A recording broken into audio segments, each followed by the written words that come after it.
Sino nga ba ang mas mayaman? Ang box office queen ba, at dating teen queen na si Catherine Bernardo? Or ang celebrity at young CEO na si Andrea Brillantes? Bata pa lamang, ay parehas na silang matagumpay na nakapasok sa showbiz industry.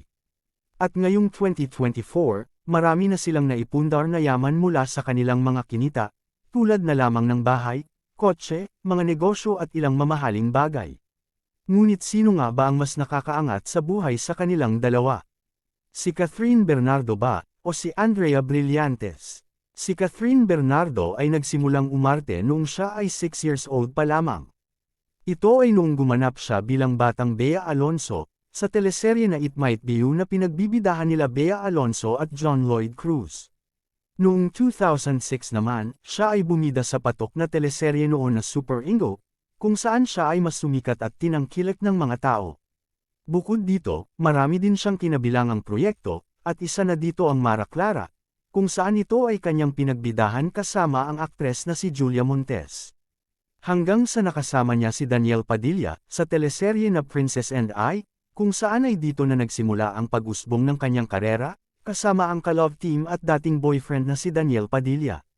Dahil tinangkilik ng masa ang tambalang Kathniel, nasundan pa ito ng teleserye ng Got to Believe, na mas naging rason ng kanilang mas matagumpay na mga karera.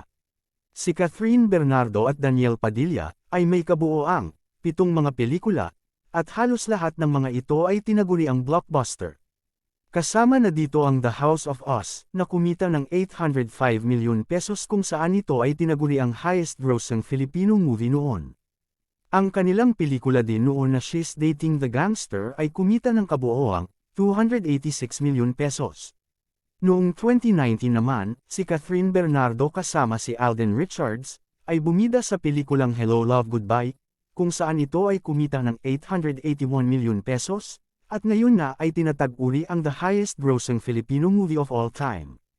Bukod sa mga blockbuster na mga pelikula, si Catherine Bernardo din ay may kaliwat kanan na mga naglalakihang endorsements. At sa bawat endorsement na kanyang ginagawa, alam mo ba na binabayaran siya ng milyon-milyon dito? Si Catherine Bernardo din ay nagtayo ng kanyang sariling YouTube channel, na ngayon ay may kasalukuyang mahigit 4 million subscribers, kung saan sa bawat video ay paniguradong kumikita din ang actress. Noong nakaraang taon, si Catherine Bernardo ay nagpagawa na ng kanyang dream house kung saan makikita na ang bahay na ito, ay napakalaki at may sarili ding swimming pool. Ngayong 2024, nakalipat na nga ang actress sa kanyang dream house, kasama ang kanyang pamilya. Na makikita naman sa kanyang Instagram post. Si Catherine Bernardo ay nagmamay-ari din ng sasakyan, na nagkakahalaga ng mahigit 3 million pesos at ito ay ang Lexus NX. Noong 2017, siya naman ay nagtayo ng kanyang sariling negosyo. Ito ay isang nail salon, na ang pangalan ay Cat Nails kung saan sila ay nag-o-offer ng nail services, masahe, body scrub, waxing, at iba pa. Patuloy ang pag-usbong ng kanyang karera, at kaliwat ka ng endorsements ngayong hiwalay na sila ni Daniel. Tila ba sobrang blessed ngayon ang kapamilya aktres na si Catherine Bernardo, na salungat naman sa nangyayari ngayon sa buhay ng kanyang dating boyfriend, na si Daniel Padilla. Hindi lingid sa nakararami na isa-isa ng binibenta ni Daniel Padilla ang kanyang mga naging investment nung sila pa ni Catherine Bernardo. Naghihirap na ba talaga ang aktor?